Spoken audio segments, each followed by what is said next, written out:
Hello friends, तो आज हम पढ़ेंगे ऑर्गेनिक केमिस्ट्री की एक मोस्ट इम्पॉर्टेंट रिएक्शन जिसका नाम है फ्रिडल-क्राफ्ट रिएक्शन। जो फ्रिडल-क्राफ्ट रिएक्शन है इसको 1877 में Friedel Charles and M Crafts ने डिस्कवर किया था। ये कितने टाइप्स की होती है? 2 टाइप्स की। पहली होती है Friedel-craft alkalisation and Friedel-craft acylation. तो फर्स्ट हम देखते हैं फ्रिडल-क्राफ्ट एल्कलाइजेशन क्या है। एल्किल ग्रुप को जब बेंजीन रिंग में इंट्रोड्यूस कराया जाता है तो इस रिएक्शन का यूज किया जाता है। इसका यूज क्या है? इसका मेनली जो यूज है एल्किल बेंजीन प्रोड्यूस करने के लिए इसको यूज किया जाता है। तो अब हम यहाँ पे देख सकते हैं बेंजीन की रिएक्शन जब हमने आरसीएल यानी कि एल्किल क्लोराइड के साथ in the presence of catalyst. Catalyst क्या है हमारे पास? AlCl3। इसके प्रेजेंस में जब हमने बेंजीन की रिएक्शन एल्किल क्लोराइड से कराई तो हमें एल्किल बेंजीन मिला और साइड प्रोडक्ट हमारा HCl बना। तो अब हम इसका मैकेनिज्म देखते हैं। तो मैकेनिज्म इसका जो फर्स्ट स्टेप है उसमें क्या होगा? Generation of the electrophile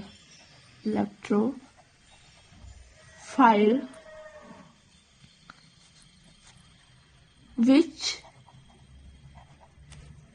in this case is a carbonium ion.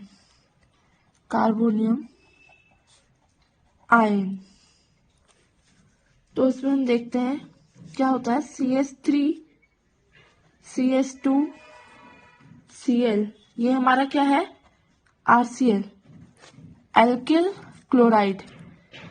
अब एल्किल ग्रुप क्या होता है? एल्किल ग्रुप जो होता है उसका कॉमन फॉर्मूला होता है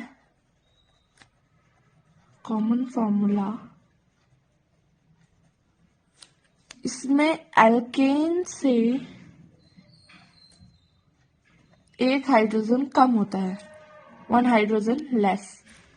एल्केन से 1 हाइड्रोजन लेस होता है। अगर CH4 की जगह उसमें से हम एक हाइड्रोजन हटा दें CH3 के, तो इसको हम कहेंगे मेथिल। ऐसे ही CH2S6 से अगर हम एक हाइड्रोजन कम कर दें इसको हम लिखेंगे एथिल। तो आई होप अब आप समझ गए होंगे कि एल्किल ग्रुप क्या होता है। तो हम आगे को रिएक्शन देखते हैं। इसमें हमने कैटलिस्ट जो लिया है AlCl3, इसको हम ऐड करते हैं तो क्या होता है? Cl जो है हम जानते हैं electronegative, very electronegative, highly electronegative element है। तो Cl जो है वो अपना यहाँ से बॉन्ड ब्रेक करना चाहता है क्योंकि उसको यहाँ ज्यादा फायदा दिख रहा है तो वो अपना बॉन्ड यहाँ से ब्रेक करना चाहेगा। तो अब क्या होगा? CH3 CH2 है, ये पॉजिटिव हो जाएगा क्योंकि क्लोरीन हाईलो इलेक्ट्रोनेगेटिव है। तो अब वो क्या करेगा? जो इनके बीच में इलेक्ट्रॉन पेयर है, दोनों के बीच में जो कोवेलेंट बॉन्ड है वो अपनी तरफ को अट्रैक्ट करेगा। तो कार्बन के ऊपर हमारा पॉजिटिव चार्ज आ जाएगा या फिर कार्बोनियम आयन प्रोड्यूस होगा। ये हमारी इंटरमीडिएट स्टेट है क्योंकि अभी पूरी तरीके से जो कार्बोनियम आयन है वो प्रोड्यूस नहीं हुआ है, अभी भी वो थोड़ा थोड़ा अटैच है हमारा क्लोरीन। अब क्या होगा? अब हमारा ये पूरी तरीके से सेपरेट हो जाएगा तो क्या बन जाएगा? Carbonium ion and AlCl4 negative. ये था हमारा फर्स्ट स्टेप। इसमें हमारा क्या हुआ? इलेक्ट्रोफाइल की जनरेशन हुआ। इलेक्ट्रोफाइल क्या है हमारा? CH3 CH2 यानी कि कार्बोनियम आयन, कार्बोनियम। तो हमने अभी तक फर्स्ट स्टेप पढ़ा, उसमें हमने क्या करा? कार्बोनियम इलेक्ट्रोफाइल को जनरेट करा। तो अब जो सेकंड स्टेप है इसमें फॉर्मेशन ऑफ सिग्मा कॉम्प्लेक्स। अब ये हमारी एक बेंजीन रिंग है, बेंजीन रिंग कुछ इस तरीके से, ये हमारी एक बेंजीन रिंग है।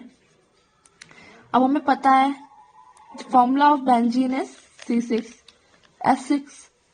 तो यहाँ पे एक हाइड्रोजन यहाँ पे, एक हाइड्रोजन यहाँ पे, एक हाइड्रोजन यहाँ पे, एक हाइड्रोजन यहाँ पे, एक हाइड्रोजन यहाँ पे, एक हाइड्रोजन यहाँ पे, हो गया C6H6। अब हमारे पास फर्स्ट स्टेप से क्या बना था? Electrophile carbonium ion, carbonium ion बना था, कार्बोनियम आयन और ethyl carbonium, okay, ethyl carbonium ion बना था। तो अब ये जो इलेक्ट्रोफाइल है ये इसके साथ अटैच होगा, तो जो बेंजीन रिंग है वो इलेक्ट्रोफाइल पे क्या करेगी, अटैक करेगी। तो आगे क्या होगा,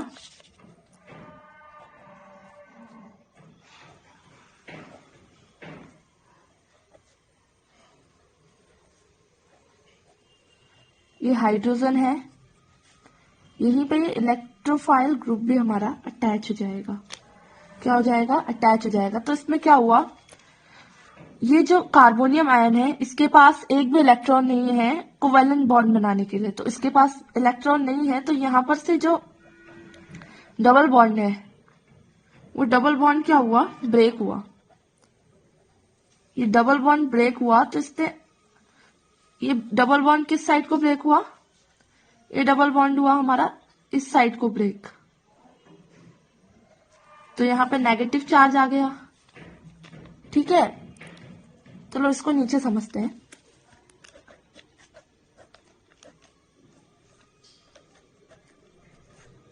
ये हमारा हाइड्रोजन है, तो ये जो डबल बॉन्ड है बेंजीन की रिंग में, ये इस साइड को क्या हुआ हमारा, ब्रेक हुआ। तो यहाँ पे नेगेटिव चार्ज आ गया, यहाँ पे पॉजिटिव चार्ज आ गया। अब हमारे पास क्या है, कार्बोनियम आयन, कार्बोनियम आयन है, जो कार्बोनियम आयन है पॉजिटिव है, तो कहाँ अटैच होगा, नेगेटिव पे। तो अब ये नेगेटिव पे अटैच हो जाएगा।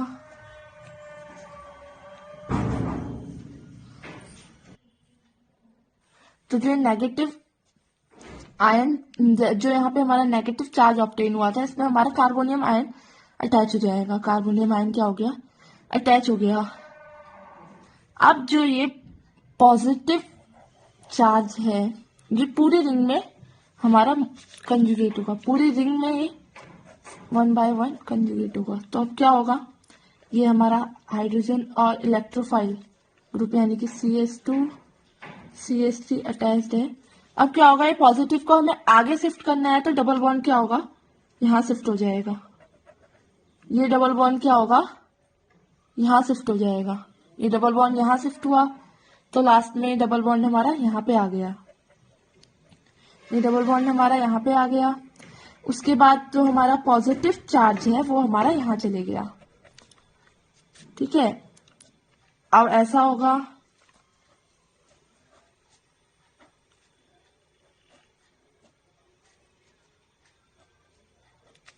उसके बाद ये हमारा यहाँ डबल बॉन्ड यहाँ को ब्रेक होगा, इस साइड चेंज होगा, तो ये पॉजिटिव हमारा इधर चले जाएगा, CH2 CH3। अब एट लास्ट क्या होगा, जब तक इस बेंजीन रिंग में पॉजिटिव चार्ज है तो ये हमारा जो प्रोडक्ट है वो स्टेबल नहीं हो पा रहा है। अब बेंजीन रिंग में हम क्या करेंगे, जो ये बेंजीन रिंग है ये स्टेबल होने के लिए क्या करेगी, अपने स्टेप 3, अब स्टेप 3, अब हम जानते हैं एरोमेटिसिटी के लिए एक हकल रूल होता है, हकल रूल होता है कि हमारे पास अब हकल रूल क्या कहता है, किसी भी कंपाउंड को एरोमेटिक होने के लिए क्या होना चाहिए, उसके पास 4n + 2 पाई इलेक्ट्रॉन होने चाहिए, 4n + 2 पाई इलेक्ट्रॉन होने चाहिए, तभी वो एरोमेटिसिटी फॉलो करेगा, ओके। इसका सिंपल लैंग्वेज में अगर हम इसकी मीनिंग ले तो मतलब 4 का मल्टीपल n + 2 पाई इलेक्ट्रॉन, मतलब 4 के मल्टीपल से 2 इलेक्ट्रॉन हमारे पास पाई वाले ज्यादा होने चाहिए। अब यहाँ पे जो हमारा कॉम्प्लेक्स जो कंपाउंड है इसमें क्या है, 1 2 3 4 पाई इलेक्ट्रॉन है, पर ये इसको फॉलो नहीं कर रहे हैं ना हकल रूल को, एरोमेटिसिटी यहाँ पे फॉलो नहीं हो रही है। तो हकल रूल को फॉलो करने के लिए बेंजीन रिंग के पास एक डबल बॉन्ड और होना चाहिए। तो अब क्या होगा, अपनी एरोमेटिसिटी को रिगेन करने के लिए और स्टेबल होने के लिए क्या होगा, जो ये पॉजिटिव का हमारे पास चार्ज है, जो पॉजिटिव चार्ज हमारे पास है, ये हमारा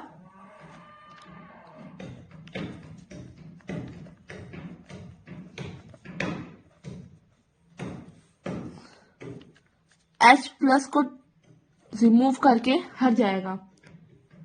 जो H प्लस है इसको क्या होगा, एलिमिनेशन ऑफ प्रोटॉन हो जाएगा हमारे स्टेप 3 में। एलिमिनेशन ऑफ प्रोटॉन प्रोटॉन का एलिमिनेशन क्यों हुआ, एक तो हकल रूल से एरोमेटिसिटी उसको मिल जाएगी एरोमेटिसिटी के लिए, दूसरा जो उसका मेन रीजन रहा, जो यहाँ पे हमारे पास कंपाउंड है वो स्टेबल हो जाएगा। अब क्या हुआ, इससे हमारा जब H पॉजिटिव निकला तो अभी हमारे पास फर्स्ट स्टेप में हमारे पास AlCl4 नेगेटिव बना था, AlCl4 नेगेटिव बना था। अब क्या होगा, ये हमारे पास क्या बना, CH2CH3 एथिल बेंजीन, ये हमारे पास एथिल बेंजीन बना, प्लस AlCl3 हमारा रिमूव हो गया। AlCl3 हमारा रिमूव कैसे हुआ, हमारे पास क्या था, AlCl4 था नेगेटिव का, और यहां से हमारा क्या डोनेट हुआ, H पॉजिटिव। अब हम सब जानते हैं क्लोरीन है वो इतना हाईली इलेक्ट्रोनेगेटिव है कि उसको कहीं से भी बॉन्ड तोड़ना मुश्किल नहीं है। तो उसने यहाँ से अपना Cl4 है तो उसने अपना नेगेटिव आयन लिया और H के साथ अटैच हो गया और HCl बना लिया। तो यहाँ हमारे पास लास्ट में कैटलिस्ट हमारा क्या है, वापस से मिल गया। क्योंकि कैटलिस्ट क्या होता है, ये रिएक्शन को करवाने का एक मीडियम है, रिएक्शन हो रही है, ये रिएक्शन में इन्वॉल्व भी होगा, रिएक्शन को अफेक्ट भी करेगा, बट एट लास्ट जो कैटलिस्ट है वो अपनी पुरानी फॉर्म में आ जाता है। कैटलिस्ट क्या होता है, अपनी पुरानी फॉर्म में आ जाएगा। तो AlCl3 को हमने शुरू में लिया था और ये दोबारा से एट लास्ट हमारे पास AlCl3 वापस आ चुका है और हमारा कंपाउंड भी फॉर्म हो चुका है। तो ये थी हमारी फ्रिडल क्राफ्ट एल्काइलेशन। तो एसाइलेशन अब हम करते हैं, अब हम इसका सेकंड पार्ट देखते हैं, Friedel Crafts acylation.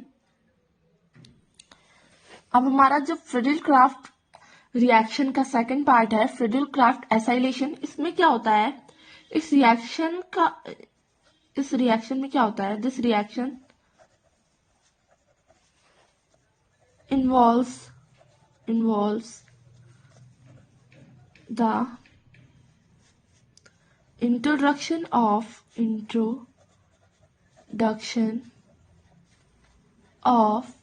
an acyl group RCO in the aromatic ring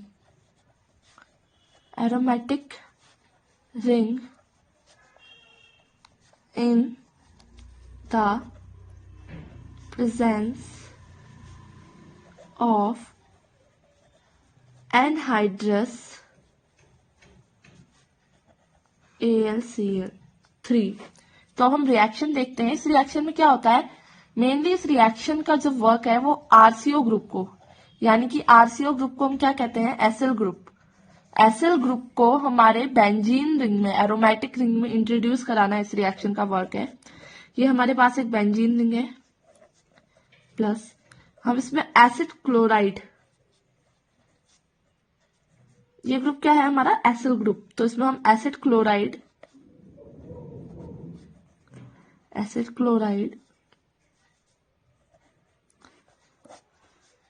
catalyst हमारा वही रहेगा AlCl3। तो अब हमारे पास क्या बन जाएगा,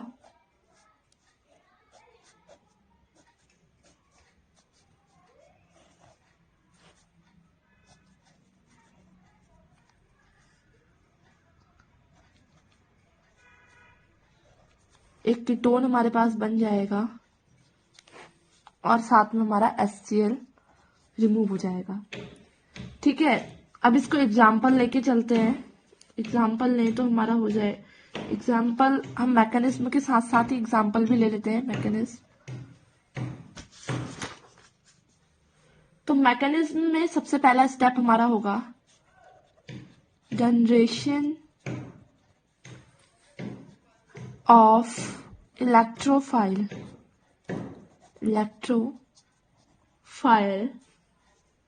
which is an acylium ion. तो हम एक इलेक्ट्रोफाइल का जनरेशन करेंगे सबसे पहले फर्स्ट स्टेप में, जो कि क्या है, एसिलियम आयन। CH3 है, CO, Cl। अब हम सभी जानते हैं Cl जो है बहुत ही हाईली इलेक्ट्रोनेगेटिव एलिमेंट है, इसका मन एक जगह पे लगता ही नहीं है, तो ये मतलब हमेशा सबसे पहले बॉन्ड तोड़ के साइड हो जाता है। तो यहाँ पे क्या होगा, AlCl3 है। अब Cl का मन यहाँ नहीं लग रहा है, Cl ने यहाँ से बॉन्ड तोड़ा, Cl इधर चले गया। ओके, बस Cl ने हर बार की तरह वही करा। Cl ने हाईली इलेक्ट्रोनेगेटिव है, तो अपने साथ जो पूरा बॉन्ड था वो पूरा शिफ्ट कर ले गया और इसको कार्बोनियम आयन बना दिया। अब यहाँ पे हम इसे कार्बोनियम आयन ना बोल के एसिलियम आयन बोलेंगे। एसिलियम आयन।